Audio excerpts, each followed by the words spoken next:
Friends, आपका स्वागत है आपके चैनल ब्रेन फूड में। इस वीडियो में हम एजुकेशन सब्जेक्ट का, जो आपका डिसिप्लिन सब्जेक्ट का एजुकेशन सब्जेक्ट है, पॉलिसी एंड प्रैक्टिस, भारत में शिक्षा नीति और व्यवहार, उसके सिलेबस के बारे में डिस्कस करने वाले हैं कि आखिर इस सब्जेक्ट में आपके कितने यूनिट हैं और उन यूनिट में आपके कितने कितने चैप्टर्स हैं और कौन कौन से चैप्टर्स हैं। क्योंकि इसकी वीडियो आपको, इसका जो है ना, इंग्लिश में सिलेबस आपको प्रोवाइड है, तो मैं आपको एक तरह से हिंदी में इसको प्रोवाइड कर रही हूँ कि जिससे कि आपको कंफ्यूजन क्रिएट ना हो और आपको पता चल सके कि हमें पढ़ना क्या है।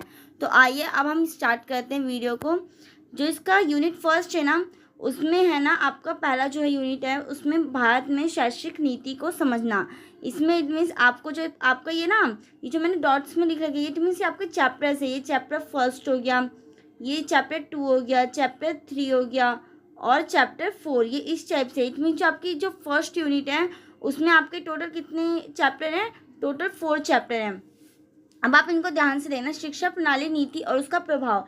मैंने आपको शिक्षा प्रणाली के बारे में पढ़ाया था कि शिक्षा प्रणाली के मतलब ब्रिटिश के टाइम पे कैसी शिक्षा प्रणाली थी, फिर स्वतंत्र हमारा भारत हुआ था तो उस टाइम पे हमारी शिक्षा प्रणाली कैसी हो गई थी, और जब हमने न्यू इकोनॉमिक पॉलिसी अपनाई, एजुकेशन पॉलिसी सॉरी, जब हमने न्यू एजुकेशन पॉलिसी अपनाई थी तो तब हमारी शिक्षा प्रणाली में क्या चेंजेस आए थे। तो मैंने इन सब चीज़ों के बारे में आपको बताया था। तो अगर आपने मेरी वो वीडियो देखी होगी कि हमने जो न्यू, आपको तो मैंने ये बता भी रखा है कि जो आपके NEP it means new education policy के ऊपर आपसे क्वेश्चन पेपर में पूछा जा सकता है, क्योंकि अभी फ़िलहाल की पॉलिसी है। 2020 में हमने इसे एक तरीके से रेगुलेट किया था, तो इसलिए इससे आराम से क्वेश्चन आ सकते हैं। और इससे पहले भी बहुत सारी एजुकेशन प्रणाली को अपनाया गया है, तो आप उसे भी पढ़ लेना। मैंने आपको इस यूनिट में, जो आपका जो ये फर्स्ट चैप्टर है, इसमें मैंने आपको ये बता रखा है। ऐसे जो आपका सेकंड चैप्टर ना, उसमें भी भारत नीतियों का अवलोकन करना है। ये सारे ना, मैं एक बात बताऊँ, ये जो चैप्टर फर्स्ट, जो चैप्टर सेकंड करवाया ना मैंने, उसमें ही आपका चैप्टर सेकंड भी क्लियर हो जा रहा है। बताऊँ किस लिए? क्योंकि मैंने ना आपको ना शिक्षा प्रणाली में ना, उसमें ये 1968 की शिक्षा प्रणाली, 1986 की शिक्षा प्रणाली और 1992 इन सभी शिक्षा प्रणाली के ऊपर मैंने आपको उसमें भी बता रखा था, क्योंकि उसमें आपको शिक्षा प्रणाली के बारे में बताना था, तो मैंने आपको ये चीज़ें भी उसमें बता दी थी। तो आपको एक तरीके से अगर आप चैप्टर फर्स्ट में मेरा कर लेते हैं ना, इट मीन्स आपका चैप्टर सेकंड भी क्लियर हो गया है। ओके। और ऐसे जो थर्ड चैप्टर आपका वो है कि भारत में अंतर्राष्ट्रीय लक्ष्य और नीति निर्माण। इट मीन्स इसमें आपको ना सहस्त्राब्दी विकास लक्ष्य और सतत विकास लक्ष्य के बारे में पढ़ना होगा। तो आप अगर ये दोनों टर्म्स सुन रहे ना, तो कम से कम, अगर आपको टाइम कम है तो आप बताऊँ क्या करिए, आप इन दोनों टर्म्स के बारे में जान लीजिए कि आखिर में है क्या। इसके बारे में आप थोड़ा बहुत भी जान लेंगे ना, और इससे क्वेश्चन कुछ भी आता है, एक जनरल क्वेश्चन आता है इस सब्जेक्ट में आपको। इट मीन्स आपके एजुकेशन से रिलेटेड इसमें जनरली क्वेश्चन पूछा जाएगा कि आखिर में इसमें है क्या। थोड़े बहुत आपके सुझाव पूछे जाएंगे, आपको टिप्पणी करने के लिए बोला जाएगा, कुछ इस टाइप से। तो आप इन दोनों टर्म्स को जान लीजिए कि हाँ, सहस्त्राब्दी विकास लक्ष्य क्या और सतत विकास लक्ष्य क्या है। तो इस टाइप से आपको क्या होगा ना, एक तरीके से आपको हर एक चैप्टर के बेसिक कंसेप्ट आपको पता होगा। अगर आपको बेसिक पता होगा तो आप इट मीन्स उसमें थोड़ा बहुत तो अपने आप से भी कर सकते हैं। इतने एबल तो आप हो ही कि आप इसको बनाकर भी लिख सकते हैं। चाहे आपको थोड़ी सी पता, आपको थोड़ा सा हिंट चाहिए होता तो आप खुद भी लिख सकते हैं ना उसे, तो उसी टाइप से इसमें चैप्टर में हो जाएगा आपको। ओके। फिर मैं एक बात आपको बता देती हूँ, आप है ना फिर पेपर कहीं ख़त्म हो जाए फिर बोले कि मैम आपने जो बताया वो आया नहीं, ये वो। मैं आपको एक आइडिया दे रही हूँ कि हाँ, आप अपने सिलेबस को कैसे कम टाइम में कर सकते हैं, कि आपको एक तरीके से आप पे बर्डन भी ना हो। और आपका जो 9 तारीख को एग्ज़ाम है, तो आप उसमें थोड़ा बहुत तो आप इतने मतलब अच्छे से बनकर जाएँ कि हाँ, आप पेपर में कुछ तो लिख के आएंगे।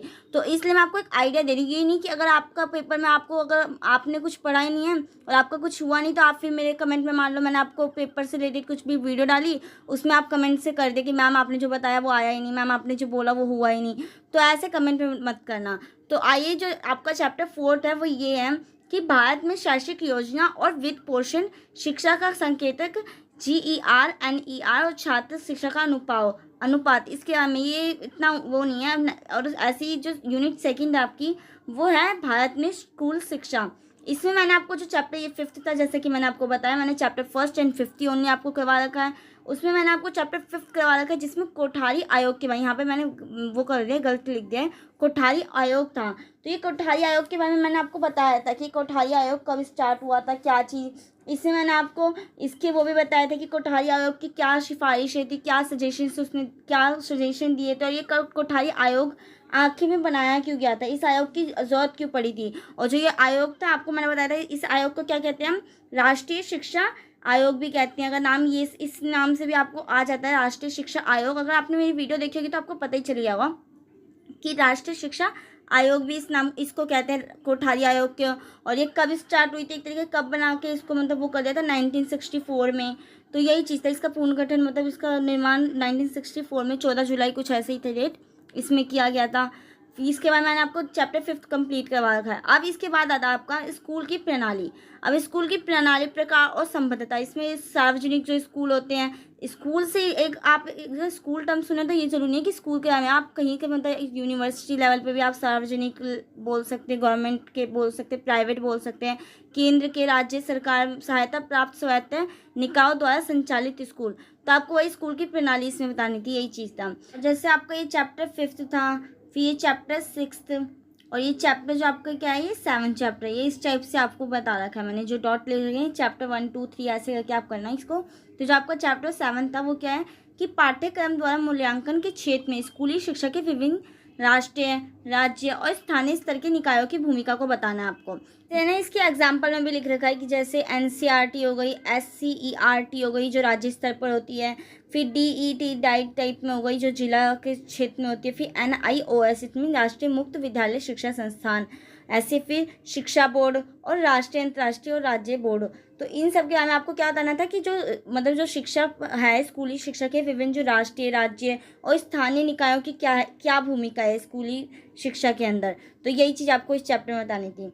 नेक्स्ट है आपका चैप्टर 8 जिसे हम कहेंगे, और इसमें आपको ये बताना है कि महत्वपूर्ण सरकारी पहल, जिसमें सर्व शिक्षा अभियान के बारे में बोला गया है, राष्ट्रीय माध्यमिक शिक्षा अभियान के बारे में, और फिर समग्र शिक्षा और मध्य भोजन का ग्रह। ये तो आपको पता है मिड डे मील है, ये आप कंफ्यूज मत होना, ये मिड डे मील के बारे में कह रहा है, मिड डे मील के बारे में। ओके, तो इसमें आप कंफ्यूज मत होना कि जो मैंने ये लिख दिया है मध्य गृह भोजन कार्यक्रम, इट मीन जो मिड डे मील का क्या होता है कि जो दोपहर के समय जो मिलने वाला जो भोजन होता था स्कूल में क्यों दिया जाता था। इसका उद्देश्य ये था कि जो बच्चे जो रोजाना स्कूल बच्चे आएँ, इससे क्या होगा कि बच्चे रोजाना स्कूल आएंगे, और बच्चे रोजाना स्कूल आएंगे तो उनको क्या मिल सकेगा, एक पौष्टिक भोजन। मतलब इसके बारे में आप अच्छे से जान लेना। और मैंने आपको ये बताया भी था कि ये शायद 1995 को एक तरीके से वो हुआ था, स्टार्ट हुआ था। तो यही चीज़ इसके अंदर बतानी थी कि इस सर्व शिक्षा अभियान क्या है, माध्यमिक शिक्षा अभियान क्या है, राष्ट्रीय माध्यमिक शिक्षा, समग्र शिक्षा और मध्य गृह भोजन कार्यक्रम के बारे में बताना है। ओके, तो आपको पता ही चल गया होगा कि इस यूनिट में आपको स्कूल के जितने भी एक तरीके से, चाहे वो केंद्र लेवल पे हो, राज्य लेवल पे हो या जिला लेवल पे हो, आपको इन सब के बारे में बताना है। वहाँ पे कैसी कैसी प्रणालियाँ हैं, क्या क्या वो भूमिका अपनी निभा रहे हैं, और फिर ऐसी जो एनसीईआरटी निकायों की क्या क्या भूमिका है शिक्षा के अंदर। जो एनसीईआरटी आप जानते हैं कि आपकी भी अगर 12th आपने पढ़ी होगी दिल्ली से, तो आपकी भी क्या होगी एनसीईआरटी के थ्रू, एनसीईआरटी का आपका सिलेबस होता है, यही चीज़ होता है, सीबीएसई बोर्ड होती है आपकी, यही चीज़ थी। एनसीईआरटी की बुक्स होती हैं आपकी 9th 10th की। और ऐसी अब यूनिट जो 3rd है वो आपकी किसके ऊपर, भारत में उच्च शिक्षा, हायर एजुकेशन के बारे में है कि उच्च शिक्षा में जो है ना मुद्दे, समानता, प्रासंगिकता, गुणवत्ता और राष्ट्रीय उच्चतर शिक्षा। इसमें आपको उच्च शिक्षा में गुणवत्ता और नियमों की चुनौतियां, विश्वविद्यालय अनुदान के बारे में बताना है। इसका एक मैंने आपको क्वेश्चन, जो इंपॉर्टेंट क्वेश्चन में मैंने आपको करवा रखा है, इसका एक क्वेश्चन भी आया था कि विश्वविद्यालय, कुछ मेरे को याद नहीं आ रहा, आप देख लेना मेरी वो वीडियो, मैंने आपको वो प्रोवाइड करा रखा है इंपॉर्टेंट क्वेश्चन के ऊपर कि हाँ उससे आपसे कुछ ना कुछ ऐसे क्वेश्चन पूछे जा सकते हैं। तो उससे आप एक तरीके से आइडिया ले सकते हैं कि हाँ हमारे एग्जाम में कैसे कैसे क्वेश्चन बनने की संभावनाएं हैं। तो यही है। और राष्ट्रीय मूल्यांकन प्रत्याक्षण की भूमिका बताना है। फिर आपको ये बताना था कि विश्वविद्यालय के प्रकार किसमें, केंद्रीय लेवल पे, राज्य लेवल पे, निजी, खुले, और ऐसे ही आपका नेक्स्ट चैप्टर है समसामयिक मुद्दे, जिसमें वैश्विक बाजार की भूमिका के बारे में आपको बताना है। तो अब आपका ये जो सिलेबस है आपने देख लिया कि क्या क्या आपके टॉपिक हैं और क्या क्या उसमें पूछे जा सकते हैं क्वेश्चंस टाइप के। मैंने आपको इसकी इंपॉर्टेंट क्वेश्चन की वीडियो भी प्रोवाइड कर दी है, अगर आपने वो वीडियो नहीं देखी होगी तो आप उसे जाकर देख लें। और थैंक यू सो मच इस वीडियो को एंड तक देखने के लिए। अगर आपको ये वीडियो अच्छी लगती है तो प्लीज़ इसे लाइक करें और अपने फ्रेंड्स को भी शेयर करें। और अगर आप इस चैनल पर नए हैं तो इस चैनल को सब्सक्राइब कर बेल आइकन को ज़रूर प्रेस करें। थैंक यू सो मच इस वीडियो को एंड तक देखने के लिए। अब हम मिलते हैं नेक्स्ट वीडियो में, जब तक के लिए बाय।